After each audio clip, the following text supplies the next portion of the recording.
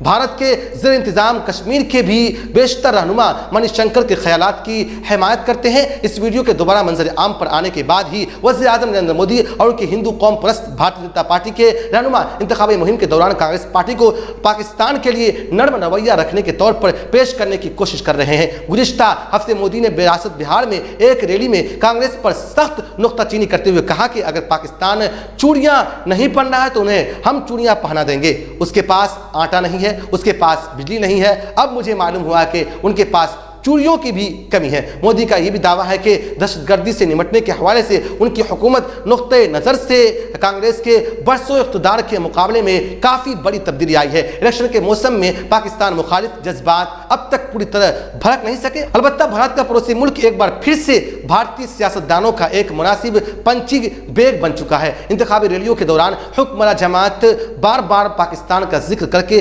Opposition پر حملہ کرنے کے ساتھ ہی ووٹرز کو بھی اپنی جانب راغب کرنے کی کوشش کر رہے ہیں۔ مودی کی جماعت بی جے پی کی ترجمان شازیہ علمہ کہتی ہے کہ پاکستان بھارت کے لیے ایک جذباتی مسئلہ بنا ہوا ہے۔ کشمیر میں سرحد پار سے دہشت گردی اور سن 2008 کے ممبئی میں ہونے والے دہشت گردانہ حملے اور سن 2019 میں نیم فوجی دستوں پر پلوامہ حملے سمیت پاکستان کے سرپرستی میں ہونے والی برسوں کی عسکریت پسندوں نے بھارتی نفسیات پر اپنا ایک انمٹ داغ چھوڑا ہے۔ پاکستان سے متعلق مودی سمیت بھارتی رہنماؤں کے مختلف بیانات پر رد عمل ظاہر کرتے ہوئے اسلام آباد میں دفتر خارجہ نے کہا تھا کہ یہ پاکستان کے ساتھ ایک غیر صحت مند جنون کی عکاسی کرنے کے ساتھ ہی انتخابی فوائد کے لیے ہائپر نیشنلزم کا استحصال کرنے کے دانستہ ارادے کو ظاہر کرتا ہے۔ جنوبی سوڈان میں اقوام متحدہ کے مشن UNMISS میں خدمت انجام دینے والے پاکستانی امن فوجیوں کو ملک کی یونٹی اسٹیٹ کے دارالحکومت بیو ٹیوب میں تقریباً 3 لاکھ رہائشیوں کو تباہ کن سیلاب سے بچانے میں غیر معمولی خدمت انجام دینے کے لیے اقوام متحدہ کے تمغوں سے نوازا گیا ہے۔ اس سلسلے میں منگل کے روز نیو یارک میں اقوام متحدہ کے ہیڈ کوارٹرز زمیں ایک تقریب کے دوران پاکستانی امن فوج کے اعزازات سے نوازا گیا۔ بیرو ہیلمٹس والی پاکستان یونٹ کے 272 امن فوجیوں نے سیلابی پانی روکنے کے لیے باندھ بنائے اور ان کی دیکھ بھال میں انتھک محنت کی، جس کے سبب 5600 مربع کلومیٹر سیلابی پانی کو بینٹو کے اندرونی طور پر بے گھر افراد کے کیمپوں میں جانے سے روکا جا سکا، جہاں لاکھوں افراد نے پناہ لے رکھی ہے۔ اس حوالے سے ایک پریس ریلیز میں کہا گیا کہ موسمیاتی آفات، خوراک کے بحران، تنازعات اور بیماریوں کے پھیلنے جیسے پیچیدہ چیلنجوں کے باوجود پاکستانی امن فوجیوں کی لگن غیر متزلزل رہی ہے۔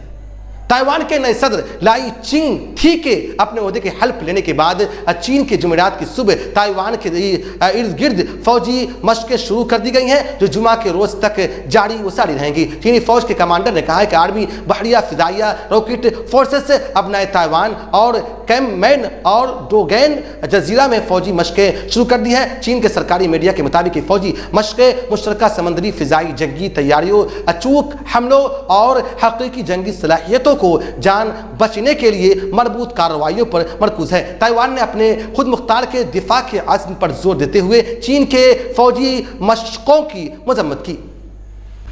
برطانوی وزیر اعظم رشی سنک نے بدھ کے روز اعلان کیا ہے کہ ملک کے عام انتخابات 4 جولائی کو ہوں گے۔ عام انتخابات آئندہ جنوری تک کرانے کے لازمی تھے اور چونکہ اس بارے میں حکومت نے اپنا موقف ظاہر نہیں کیا تھا، اس لیے انتخابات کی تاریخ سے متعلق طرح طرح کی افواہیں گردش کر رہی تھی۔ برطانوی وزیر اعظم رشی سنک نے اعلان کیا ہے کہ آج ہی سے پہلے میں نے عزت مآب شاہ سے پارلیمان کو تحلیل کرنے کی درخواست کی۔ بادشاہ نے یہ درخواست منظور کر لی ہے اور ہمارے عام انتخابات 4 جولائی کو ہوں گے۔ ان کا مزید کہنا تھا کہ اب یہ وہ لمحہ ہے کہ برطانیہ اپنے مستقبل کا انتخاب کرے اور یہ فیصلہ کرے کہ آیا ہم اس پیش رفت کو آگے بڑھانا چاہتے ہیں جو ہم نے اب تک کی ہے، یا پھر اس مقام پر واپس جانے کا خطرہ مول لے جہاں کوئی منصوبہ نہیں اور غیر یقینی صورتحال میں واپس جائے۔ جب سونک یہ بیان دے رہے تھے تو بارش ہو رہی تھی، اس کی وجہ سے وہ بھیگ گئے۔ ان کے بیان کے دوران ہی وہاں پر موجود حزب اختلاف کے لیبرل پارٹی کے کارکنان نے اپنی جماعت کی انتخابی مہم کا نغمہ چیزیں بہتر ہو سکتی ہیں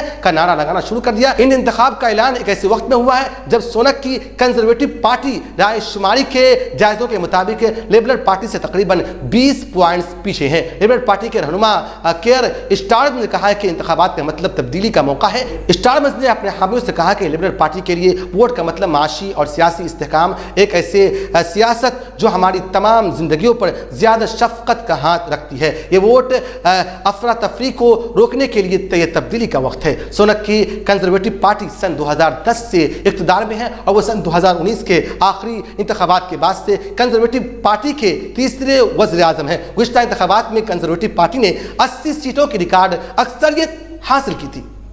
ایک اہم پیش رفت میں افغانستان کی طالبان حکومت نے جمعرات کو ہندوستان اور ایران کے درمیان چابہار بندرگاہ ہونے 10 سالہ معاہدے کا خیر مقدم کیا۔ طالبان نے ایک بیان میں کہا کہ چابہار بندرگاہ افغانستان کو متبادل راستہ فراہم کرتی ہے، اس سے افغانستان کا ایک راہداری پر انحصار کم ہو جائے گا اور اس سے اس کی معاشی آزادی میں بھی اضافہ ہوگا۔ امارت اسلامیہ کے ترجمان ذبیح اللہ مجاہد نے کہا کہ افغانستان اپنی برآمدات کے لیے کراچی جیسے پاکستان بندرگاہوں پر بہت زیادہ انحصار کرتا ہے، تاہم چابہار ایک متبادل راستہ فراہم کرے گا، اس سے واحد راہداری یعنی کراچی پر افغانستان کا انحصار کم کیا جائے گا اور اس کی اقتصادی آزادی میں اضافہ ہوگا۔ انہوں نے کہا کہ چابہار بندرگاہ بھارت وسطی ایشیا اور اس سے باہر تک رسائی فراہم کر کے تجارتی تنوع کی سہولت فراہم کرتی ہے۔ یہ تنوع افغانستان کی معاشی استحکام اور ترقی کے لیے بہت ضروری ہے، اس سے وہ بہت سے تجارتی شراکت داروں کے ساتھ جڑ سکتا ہے۔ چابہار بندرگاہ معاہدے کے کامیاب نفاذ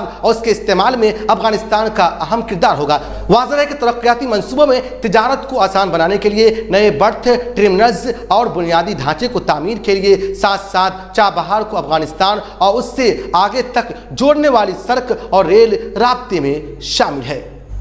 فکر و نظر کی خاص بلیٹن دوربین کی گزشتہ پیشکش میں یاسر انصاری، محمد اسامہ رحمانی، فضل رحمہ رحمانی، محمد شاکر، محمد سرفراز دربھنگا، سعید انور رحمانی کھگڑیا، محمد سمیر، فیضان کوثر، محمد احتشام پورنیہ، امیر حسن، مولانا عبدالسبحان رحمانی، شہناز خاتون، نسیم احمد ناری دربھنگا اور نصر الہدیٰ صاحبان نے اپنا قیمتی تبصرہ کر کے ہماری حوصلہ افزائی کی ہے۔ ہم اپنے تمام ناظرین کا شکریہ ادا کرتے ہیں۔ آپ مجھ سے، ہمارے ساتھیوں سے ایکس پر بھی رابطہ کر سکتے ہیں، ہمارا ایکس ہینڈل ہے @فکر و نظر۔